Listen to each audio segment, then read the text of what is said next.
Well, hello again, my loyal viewer slash disloyal viewers, plural, delete as appropriate. I just felt like dressing up. Name the movie reference. I'll wait. No, that's not it. Still no. No, that's 3 strikes. All right, we're gonna have to move on. Better luck next time. I guess I win the prize. It's a new car! Nobody's getting a new car. All right, guys. If you're not new here, you know the drill. Song by David Eagleman. It's a story. If you are new here, welcome to the magical world of reading. It's a real thing, I promise. All right. I got a long one for you. This one's called Conservation. What we've deduced about the Big Bang is almost exactly wrong. Instead of a Big Bang, the genesis of the universe consisted of the uneventful, accidental, hushed production of a single quark. For thousands of millennia, nothing occurred. The solitary particle floated in silence. Eventually, it considered moving. Like all elementary particles, it realized that its direction of travel in time was arbitrary. So it shot forward in time, and looking back, it realized that it had left a single pencil stroke across the canvas of space-time. It raced back through time in the other direction and saw that it had left another stroke. The single quark began to dash back and forth in time, and like the individually meaningless actions of an artist's pencil, a picture began to emerge. If it feels to you that we're connected by a larger whole, you're mistaken. We're connected by a smaller particle. Every atom in your body is the same quark in different places at the same moment in time.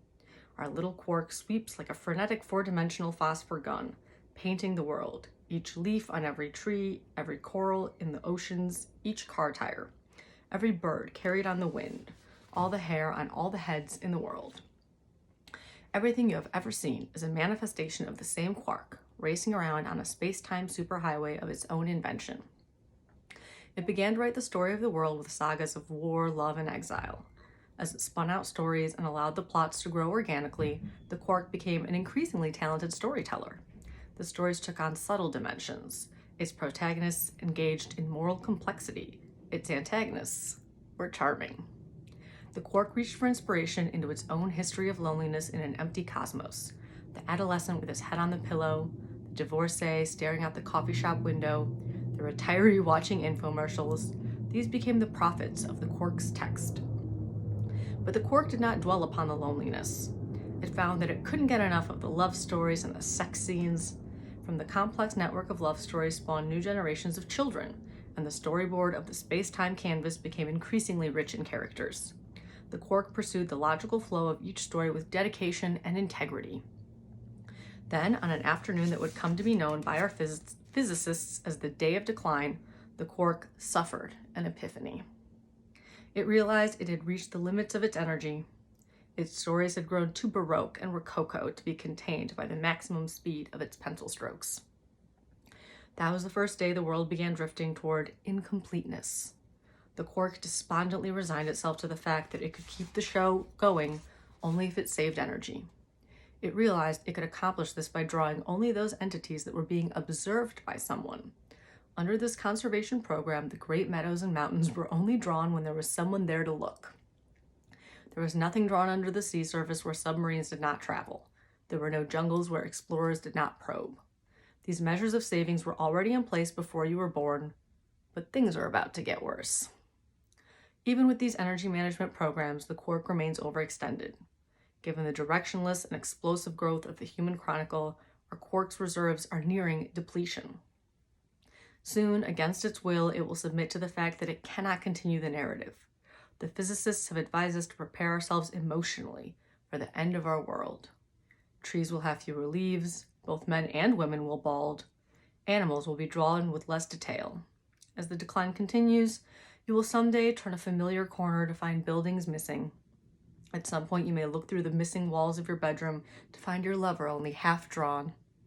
This is the proffered prediction, but fortunately for us, the physicists have slightly miscalculated. Missing from their equations is the fact that the quark loves us too much to allow this to happen. It cares about its creation and knows it would break our hearts to see through the veneer. So it has a slightly different plan. It will end the world in sleep. All the quark's creatures will curl up where they are. Morning commuters in suits will sink softly into slumber behind their steering wheels. Highways, locomotives, and subways will slow to a muted halt. Office workers will make themselves drowsily comfortable on the floors and hallways of their tall buildings.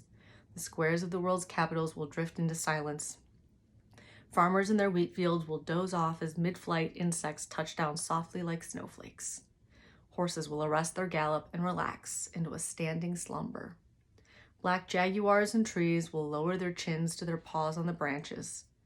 This is how the world will close, not with a bang, but a yawn, sleepy and contented, our own falling eyelids serving as the curtain for the play's end. This way, the Quark's beloved creations will be unable to witness what happens next. What happens next is the world recession, the unraveling of the planet. As the Quark slows, its individual pencil strokes become increasingly sparse until the world resembles a cross-hatched woodcut.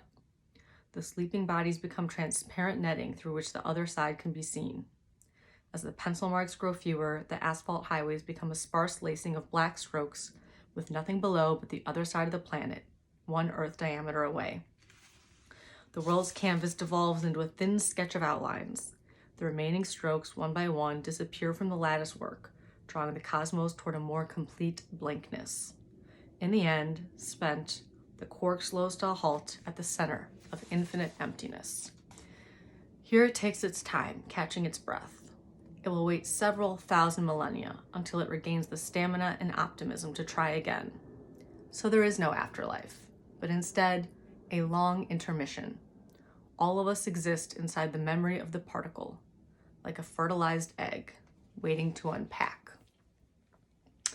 So I apologize. I thought I was going to read you some fiction, but instead, I read you this true story about the world going to shit and everything around us that we love disappearing. What a positive note to end on, you guys. That's what I'm here for.